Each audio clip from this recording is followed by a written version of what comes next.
নিয়ে দাঁড়িয়ে যাব। আরে কোরআন খানা, কোরআনের সম্মান বজায় করে রাখতে কান্না করে দিব। সকাল হয়ে যাবে, আবারও সেই দোকানে নিয়ে দিলাম, পেটে ব্যাগ দিয়ে আসবো, ফেরত দিয়ে আসবো। স্বামী দুজনে একমত হয়ে গেল।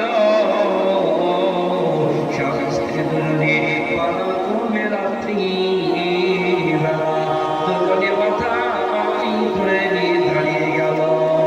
ও মুসলমান, যখন স্বামী এলে যায়, ক্লান্ত হয়ে যায়, তখন বিবি মাথায় নেয়।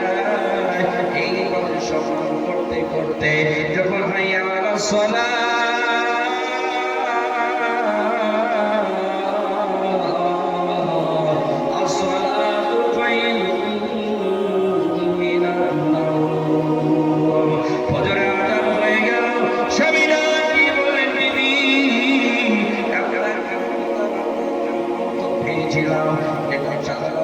যখন করলাম মাথায় করে নিয়ে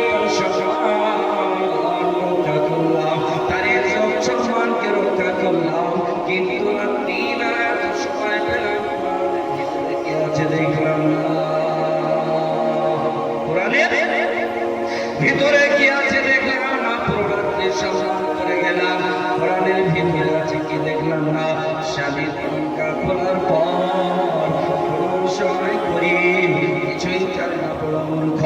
আমাদের গ্রামের কোনো ছেলেরা যারা বাইরে কাজ করে, যারা এখানে রাজমিস্ত্রি হয়, অনেক হয় না হয়, এইরকম মূর্খ মানুষ স্বামী কিছুই জানে না, পড়তে জানে না, তবে এত জানে আমার আল্লাহর কথা, স্রষ্টার কথা।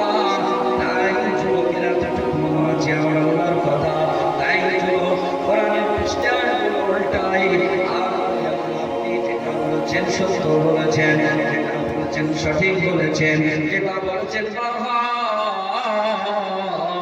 সত্য বলেছেন। আল্লাহ পাক আসমানি জ্ঞানে তাদেরকে করলেন। আর তারা দুজনই এইভাবে পড়তে পড়তে স্বামী স্ত্রী উত্তর দিয়ে বললেন, স্বামী উত্তর দিয়ে বললেন, বিবি আমার অন্তরটা যেন কেন কেঁপে কেঁপে উঠছে।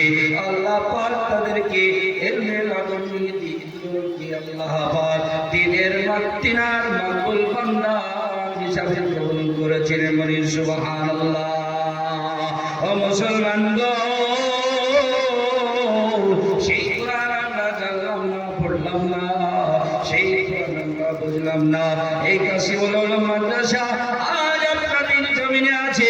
এই গ্রামবাসীকে আল্লাহ পাক তাজাব থেকে, আল্লাহ পাক বালা থেকে রক্ষা করবেন। আল্লাহ পাক এই কোরআনের বদলাতে, এই প্রতিষ্ঠানের বদলাতে গ্রামে আল্লাহ পাক খাস রহমত বর্ষণ করবে। বলি সুবহানাল্লাহ।